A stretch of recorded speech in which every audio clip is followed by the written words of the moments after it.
이제는 놀랍지도 않은 심슨 가족의 예언들. 오늘은 그 중에서도 우리의 소름을 돋게 할 홀로그램 기술과 실제 비극을 10년이나 앞서 예견한 충격적인 사건에 대해 알아보겠습니다. 에피소드 바트 투 더 퓨처를 기억하시나요? 미래의 모습을 그린 이 에피소드에서는 사람들이 메시지를 홀로그램 형태로 주고받는 모습이 아주 자연스럽게 묘사됩니다. 당시엔 그저 신기한 만화적 설정이었지만 지금은 어떤가요? 이미 우리 주변 매장에서는 홀로그램을 이용한 광고가 쏟아지고 있고 실시간 정보를 제공하는데 이 기술이 적극 활용되고 있습니다. 이제 음성이나 영상 통화를 넘어 상대방을 실시간 홀로그램으로 마주하며 대화하는 시대가 머지 않았습니다. 심슨이 그린 미래의 소통 방식이 우리 일상에 완전히 스며들 날이 코앞으로 다가온 것이죠. 심슨은 기술의 편리함뿐만 아니라 그 이면에 숨겨진 어두운 가능성도 경고해왔습니다. 특히 비밀 조직이 핵폭발을 일으켜 세상을 혼란에 빠뜨리는 에피소드는 오늘날 우리에게 시사하는 바가 큽니다. 현재 러시아, 미국, 북한 등 강대국 간의 고조된 핵 긴장 상황을 보면 이 이야기는 더 이상 남의 일처럼 느껴지지 않죠. 사이버 공격으로 인한 원자력 발전소 마비나 태양풍 같은 자연재해로 발생하는 기술적 혼란까지 심슨이 보여준 핵전쟁의 위협은 단순한 공상이 아닐지도 모릅니다. 아주 작은 실수나 갈등이 전 세계에 미치는 파급력을 결코 간과해서는 안 된다는 묵직한 메시지를 던지고 있습니다.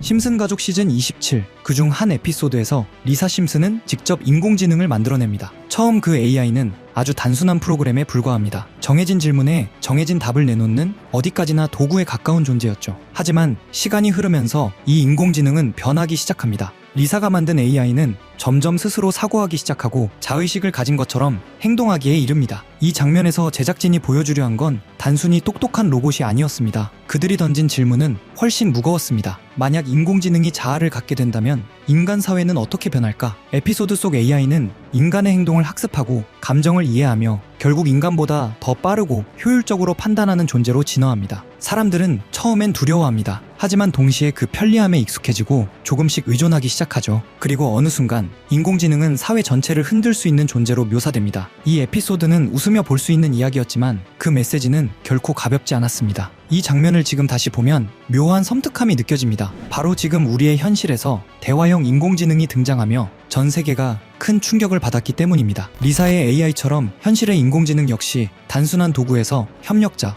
혹은 경쟁자로 인식되기 시작한 겁니다. 심슨 가족이 오래전부터 기술 발전이 인간 사회에 던질 질문을 집요하게 다뤄왔다는 사실입니다. 통제는 가능한가? 의존은 어디까지 허용해야 하는가? 그리고 우리는 기술보다 느린 존재가 되어도 괜찮은가? 이건 단순한 우연일까요? 아니면 이미 다가오고 있던 AI 시대의 그림자였을까요? 웃으며 보던 만화가 지금은 가장 현실적인 질문을 던지고 있습니다. 호머 심슨은 어느 날 트럭 운전 일을 맡게 됩니다. 대형 트레일러를 끌고 미국의 고속도로를 달리던 그는 동료 트럭커들로부터 수상한 이야기를 듣게 됩니다. 그들이 말하길 요즘은 트럭이 다 알아서 운전해. 우리 일자리가 위험하다고. 실제로 이 에피소드에서 등장한 시스템은 트럭이 스스로 경로를 계산하고 운전자의 개입 없이 목적지까지 이동하는 장면을 보여줍니다. 호머가 잠깐 졸거나 자리를 비운 사이에도 트럭은 흔들림 없이 도로를 달립니다. 이 에피소드가 방영된 당시에는 이런 기술이 실제로 도로에서 구현되리라고 확신하기 어려웠습니다. 그러나 오늘날 현실은 빠르게 변했습니다. 미국 유럽 일부 지역에서는 레벨 4 수준의 자율주행 트럭 테스트가 이미 진행 중입니다. 구글 웨이모,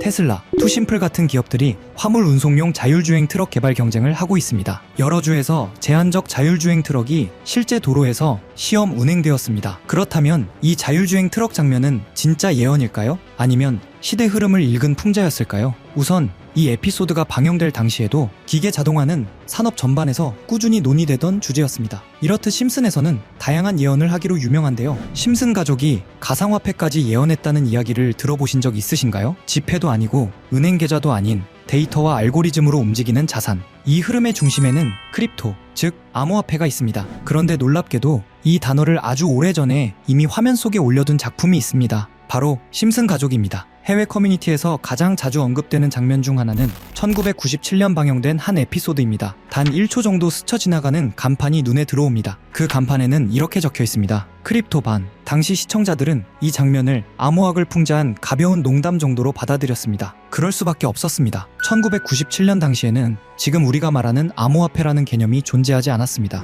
비트코인도 블록체인도 탈중앙 금융도 아직 세상에 나오지 않았던 시기였으니까요. 상황은 2009년을 기점으로 달라집니다. 세상에 비트코인이 등장하면서 크립토라는 단어는 완전히 다른 의미를 갖게 됩니다. 이제 크립토는 암호학이 아니라 암호화폐 그 자체를 상징하는 말이 됩니다. 그리고 사람들은 1997년의 그 장면을 다시 보기 시작합니다. 시간을 조금 되돌려보면 심슨에서 코인이 처음 등장한 건 1997년으로 거슬러 올라갑니다. 그때 화면에 스쳐 지나간 크립토반이라는 건물이 있었죠. 간판 아래엔 암호를 위한 장소, 암호화폐 판매 같은 문구가 적혀 있었는데 크립토반을 직역하면 암호화폐 창고, 지금 생각하면 마치 초기 코인 채굴장을 떠올리게 하는 설정입니다. 비트코인이 실제로 등장하기 13년 전 심슨은 이미 암호화폐라는 단어를 화면에 집어넣었던 겁니다. 이 장면이 유명해지자 한때 팬덤에서 크립토반 코인이라는 패러디 코인까지 등장했고 출시되자마자 폭등했다는 일화가 커뮤니티를 뜨겁게 달궜습니다. 이어지는 또 다른 에피소드에서는 주식에 빠진 마지가 방송을 보는데 화면 한쪽에 뜬 문구가 바로 비트코인 가격 무한대. 지금이야 흔한 장면일 수 있지만 비트코인이 600만원 수준이던 2017년에 방영된 에피소드에서 나왔다는 점 때문에 심슨은 비트코인 ETF도 알고 있었다는 말까지 나왔죠. 그리고 유명한 에피소드죠. 박사가 직접 암호화폐를 만들어 마을 최고 부자가 되는 프링크 코인 편. 그가 만든 블록체인 공식 안에는 비트코인, 라이트코인, 도지코인의 이름처럼 보이는 요소들이 숨겨져 있었습니다. 이 에피소드의 방영일은 2020년 2월. 방영 직후 비트코인은 $10,000에서 $70,000까지, 라이트코인은 $40에서 $400로 1000% 가까이 상승. 도지코인은 에피소드가 끝난 지 2달 뒤 일론 머스크가 언급하며 폭등하기 시작했습니다.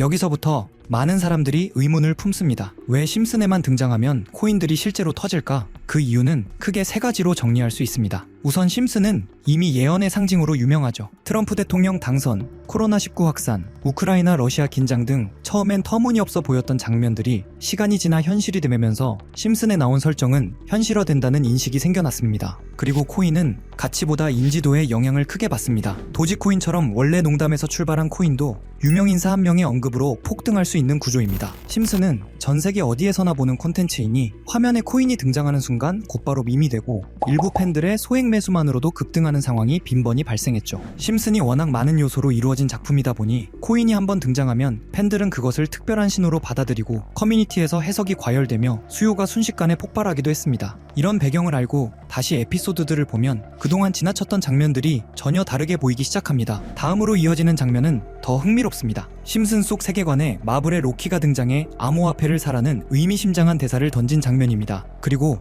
화면을 자세히 보면 캐릭터들이 상징적으로 배치되어 있습니다. 왼쪽의 거미 캐릭터는 트라이벌 마스크를 쓴 모습. 트라이벌 마스크 테마의 코인이 방영 2달 뒤 약 480% 폭등했고요. 중앙의 원숭이 캐릭터는 손오공을 연상시키는데요. 손오공 테마 코인은 무려 56만 상승하며 화제를 모았죠. 그 옆에는 긴 머리와 수염, 흰 옷의 예수 이미지가 있는데요. 예수 테마 밈코인 역시 출시 후 720% 상승했습니다. 이 모든 폭등이 에피소드 방영 후 몇 달 이내에 일어났다는 점 때문에 또 한 번 소름이 돋는데요. 그리고 마지막 캐릭터, 보라색 몸에 주황 줄무늬, 뾰족한 귀, 길게 늘어진 꼬리, 웃는 듯한 표정의 개 또는 늑대. 이 캐릭터가 누구인지 찾기 위해 분석을 시도했고 AI들에게 물어보니 모두 같은 답을 내놓았습니다. 그 정체는 알레브리에, 멕시코 문화에 등장하는 상상 속 동물입니다. 그래서 알레브리에 코인을 찾기 시작했고 해외 커뮤니티에서는 이미 이와 유사한 코인 이름이 오르내리고 있었습니다. 그 코인은 얼마 전까지만 해도 거래량이 거의 없었지만 최근 며칠 사이 200% 가까이 상승하며 팬들의 관심을 받고 있습니다. 특히 심슨 속 캐릭터 코인들이 대체로 방영 후 몇 달 안에 수백에서 수십만씩 폭등했던 패턴을 생각하면 이번에도 같은 흐름이 이어질 수 있을지 많은 커뮤니티에서 지켜보는 중입니다. 100만원 투자해서 10억을 번 손오공 코인 투자처럼 될지도 모르는 일이지만 제가 이 코인 이름을 알려드리면 1,000원, 5,000원 정도만 그냥 재미로 넣어두는 걸 추천드리고요. 이제 제가 며칠 만에 알아낸 코인명 알려드릴 건데 코인명 오픈한 영상을 이틀 전에 그대로 업로드했더니 유튜브에서 경고 메시지가 와서 하루 만에 삭제했고요. 지금부터 공유해드릴 건데 먼저 제 채널 구독 버튼 눌러주시고요. 그 다음 제 번호 아시는 분들 있죠? 010-8480-8147 제 번호로 구독 완료 남겨주시면 제가 보는 대로 구독자분인지 보고 문자 남겨드리고 있습니다. 저도 몇 날 며칠을 찾아서 알아낸 정보인 만큼 구독 눌러주시는 분들에게 알려드리고 있고요. 다만 여기서 중요한 점은 누군가의 말만 믿고 무리한 투자를 하는 것은 위험하며 코인 시장은 어디까지나 변동성이 큰 영역입니다. 오늘도 시청해주셔서 감사합니다. 다음 콘텐츠에서 또 흥미로운 이야기로 찾아오겠습니다.